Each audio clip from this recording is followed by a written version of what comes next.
கேடியை போலவே ஓசி அப்படின்னு சென்னையில ஒரு டேர்ம். இலவசமாக, அதாவது ஃப்ரீயா அதாவது கிடைச்சதுன்னா ஓசியில கிடைச்சது அப்படின்னு சொல்லும். கேடியை போலவே இதுவும் கிழக்கிந்திய கம்பெனி காலத்தில் இருந்தே பரவலாக இருக்கும் ஒரு டேர்ம், ஒரு சொல்.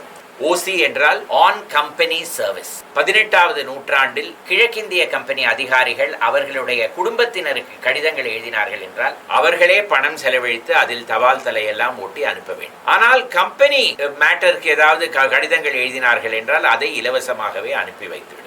அந்த மாதிரி கடிதங்கள் எல்லாவற்றிற்கும் மேலே OCS என்ற ஒரு ரப்பர் ஸ்டாம்ப் அடிக்கப்பட்டிருக்கும், ஆன் கம்பெனி சர்வீஸ். அதனால் இவர்கள் என்ன செய்வார்கள், அவர்களுடைய குடும்ப நபருக்கு எழுதும் கடிதங்களை எல்லாம் கம்பெனி சர்வீஸ் என்வலப் உள்ளேயே வைத்து அவர்கள் கம்பெனியில் லண்டனில் வேலை செய்யும் ஒரு நபருக்கு அனுப்பி வைத்து விடுவார்கள். அதற்கு பிறகு அவர்கள் அதை பிரித்து அந்த குடும்பத்தினருக்கு அந்த கடிதத்தை சேர்த்து விடுவார்கள். அதனால் அது ஃப்ரீயாகவே சென்று விடும். அதனால் அதற்கு ஓசி என்ற பெயர்.